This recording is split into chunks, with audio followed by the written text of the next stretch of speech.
ქართული ეკლესია დღეს ნათლისღებას აღნიშნავს. დღესასწაული იოანე ნათლისმცემლის მიერ მდინარე იორდანეში იესო ქრისტეს ნათლობას უკავშირდება და ის მორწმუნეებისთვის განსაკუთრებული მნიშვნელობისაა. ყველა მოქმედ ტაძარში გაიმართა სადღესასწაულო წირვა. დღესვე აკურთხეს წყალი.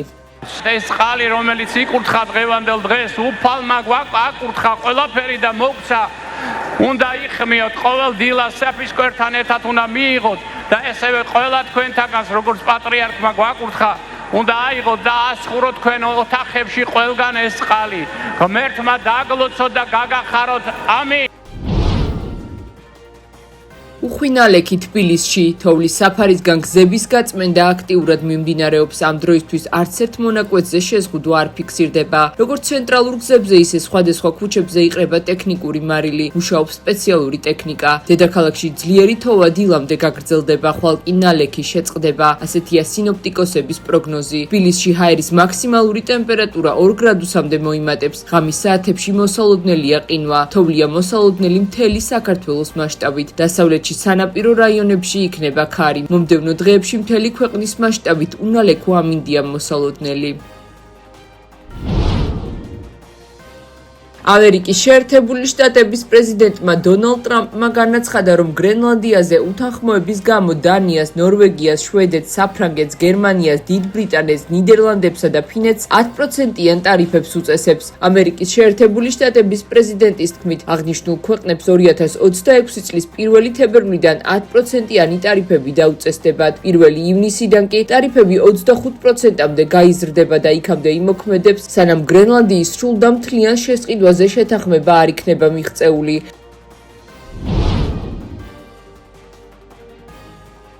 დანიის პრემიერ-მინისტრის განცხადებით, გრენლანდიის საკითხზე ევროპა პრეზიდენტ დონალდ ტრამპის ტარიფებით შანტაჟის მსხვერპლი არ გახდება. მეტე ფრედერისკენმა სხვა ევროპელ ლიდერებთან ერთად გამოსცა დეკლარაცია, რომ ტარიფები ტრანსატლანტიკურ ურთიერთობებს უქმნის საფრთხეს. ამერიკის პრეზიდენტის მიზნებს, რომ გრენლანდიაზე კონტროლი დაამყაროს, ეხმიანება ევროკომისიის პრეზიდენტიც. ურსულა ფონ დერ ლაიენის თქმით, ის ესაუბრა ნატოს გენერალურ მდივანს, საფრანგეთის, გერმანიის, გაერთიანებული სამეფოს და იტალიის ლიდერებს. ფონ დერ ლაიენის თქმით, ისინი ერთად და მტკიცედ განან გრენლანდიის და დანიის სამეფო სუვერენიტეტის დასაცავად.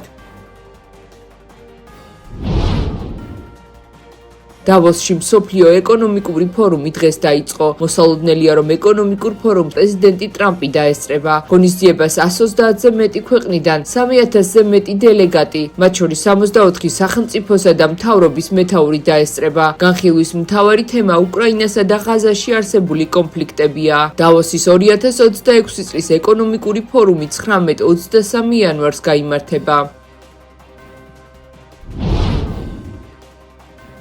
ირანში საპროტესტო გამოსვლების დროს სულ მცირე 16500 ადამიანი დაიღუპა და 330,000 დაშავდა. ამის შესახებ ინფორმაციას Times-ი ავრცელებს. გავრცელებული ცნობით გამოცემამ ინფორმაცია ირანის საავადმყოფოებში მომუშავე სამედიცინო მუშაკებისგან მიიღო, რომლებმაც მონაცემები ქვეყანაში ფარულად შეტანილი Starlink-ის სატელიტური საკომუნიკაციო ტერმინალების გამოყენებით გადასცეს. Times-ი წერს, რომ ანგარიშის თანახმად, რომელიც 8 მსხვილი ოფთალმოლოგიური საავადმყოფოსა და 16 სასწრაფო დახმარების განყოფილების სტატისტიკას ეფუძნება, დაღუპულთა რიცხვი 16500-დან 18000-მდე მერყეობს.